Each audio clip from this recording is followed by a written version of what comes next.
ശരീരമൊക്കെ നോക്കണേ മോളെ, നന്നായിട്ട് തന്നെ നോക്കണേ. അതൊക്കെ അമ്മയുടെ മോളോട് പറയേണ്ട കാര്യമില്ലമ്മേ. ഭക്ഷണത്തിന്റെ കാര്യത്തിൽ പോലും ശ്രദ്ധിച്ചോളാം. ഒട്ടും വിശ്വാസമില്ലാത്ത ആൾക്കാർ താമസിക്കുന്ന വീടാ. ആ ബോധം ഞങ്ങൾക്കുണ്ട്. എന്തെങ്കിലും കുഴപ്പമുണ്ടെങ്കിൽ ആ നിമിഷം തന്നെ ഇയാളെ അനന്തുവിന്റെ വീട്ടിലേക്ക് മാറ്റിക്കോളാം.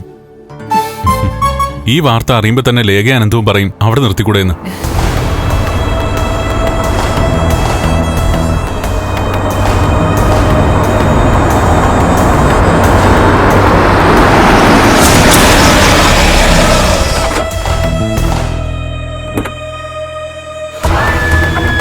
ആ, ഒരാളെ കൂടെ കാണാനുണ്ടായിരുന്നു. ആ ആളും എത്തിയല്ലോ.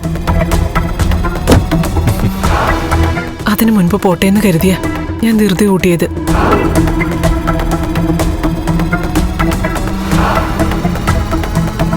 ആ, നിന്റെ മോള് മാത്രമല്ലല്ലോടി, പ്രിയപ്പെട്ട മരുമോനും ഉണ്ടല്ലോ. മൂന്നാറ്റിലൊക്കെ പോയി മൂന്നാറിങ്ങി വിലക്ക് വാങ്ങിച്ചോടാ.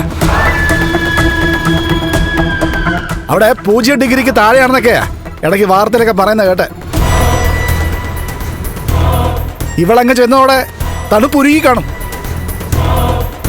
ചൂടങ്ങ് കൂടിക്കാണും. അങ്ങനെ ചൂട് കൂട്ടണമെങ്കിൽ നിങ്ങൾ നിങ്ങളുടെ അമ്മയും മോളും കൂടെ അങ്ങോട്ട് പോകണം. എന്തിനാടാ ഇവളെ ഇങ്ങനെ കെട്ടി എഴുന്നള്ളിച്ചുകൊണ്ട് നടക്കുന്നേ? ഇവള് നിന്റെ ജീവിതത്തിലേക്ക് വന്നതിന് ശേഷം നിനക്ക് എന്ത് മെച്ചം ഉണ്ടായിട്ടുള്ളത്? ഒരുപാട് സംസാരം നിങ്ങളുടെ അമ്മയുടെയും മോളുടെയും ഭാഗത്തുനിന്നുണ്ടായി. അതൊക്കെ കേട്ടിട്ടാ പോവാൻ പോകുന്നത്. എങ്ങനെ പറയാതിരിക്കൂടാ? എന്റെ കൊച്ചു ബന്ധം പോലും വേണ്ടെന്ന് വെച്ചിട്ട് ഇവിടെ വന്ന് നിൽക്കുക. അവക്കൊരു കുഞ്ഞ് ജനിച്ചിരുന്നെങ്കിലേ നിങ്ങൾക്ക് രണ്ടിനും അതിനെങ്കിലും ലാളിക്കായിരുന്നു. അതിനുള്ള അവസരം പോലും നിങ്ങൾ രണ്ടും കളഞ്ഞു വിളിച്ചില്ലേ? ഞങ്ങളാണോ അത് കളഞ്ഞു വിളിച്ചത്? ഞങ്ങൾ കാരണമാണോ അവക്ക് അവളുടെ കുഞ്ഞിനെ നഷ്ടപ്പെട്ടത്? ആ, കുഞ്ഞിനെ നഷ്ടപ്പെട്ട കഥയൊക്കെ ഞങ്ങൾക്കറിയാം.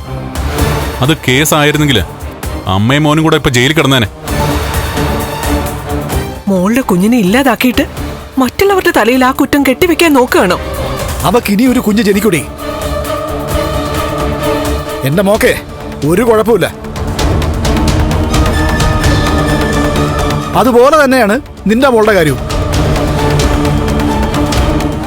ഇവക്കൊരു കുഞ്ഞ് ജനിക്കാൻ ഒരു തടസ്സവുമില്ല. ആ തടസ്സം എന്ന് പറയുന്നത് ഇവനാ. മുരുത്തിയുടെ ജീവിതം നശിപ്പിച്ചതിന് നഷ്ടപരിഹാരമായിട്ടാ ഇവനിപ്പോ ഇങ്ങനെ ഓരോന്ന് ചെയ്തുകൊണ്ടിരിക്കുന്നത്. നീ മൂന്നാർ ചുറ്റുന്നതും നാളെ ചന്ദ്രനിൽ പോന്നെങ്കിൽ അങ്ങോട്ട് പോകുന്നതൊക്കെ നിനക്കൊരു കുഞ്ഞിനെ തരാൻ കഴിയില്ലെന്നുള്ള ബോധമുള്ളതുകൊണ്ടാ. അത് ഞാനങ്ങ് സഹിച്ചു. ആ, ഇനിയിപ്പോ സഹിച്ചല്ലേ പറ്റൂ. നിങ്ങൾ പറയുന്ന കഴിവുകെട്ട എന്നെ എന്റെ ഭാര്യയ്ക്ക് ജീവനാ.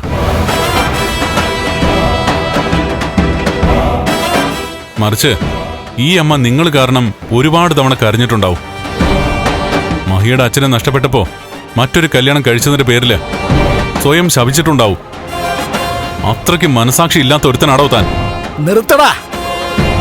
എന്തിനു നിർത്തുന്നത്? കണ്ണേട്ടം പറഞ്ഞതിന്റെ അപ്പുറം പറയാൻ എനിക്കുണ്ട്. പറയണോ അത്?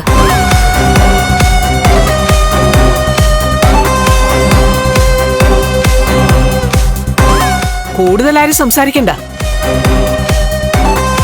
മോൻ പറഞ്ഞത് 100% സത്യമാ. കണ്ണനൊപ്പം രാജകുമാരിയെ പോലെയാ എന്റെ മകള് ജീവിക്കുന്നത്. അങ്ങനെ കഴിയേണ്ടടുത്ത് നിങ്ങളും നിങ്ങളുടെ അമ്മയും കൂടി നശിപ്പിച്ചതാ എന്റെ ഇളയ മോളുടെ ജീവിതം. എന്നിട്ട് കൂടുതൽ പ്രസംഗിച്ചാ ചിലപ്പോ ഞങ്ങളുടെ നാവിലും പിഴവ് സംഭവിച്ചു എന്ന് വരാം. എന്തിനാണ് ഇങ്ങനെ വഴക്കിടാൻ വേണ്ടി ഇവളെ കൊണ്ട് വരുന്നേ?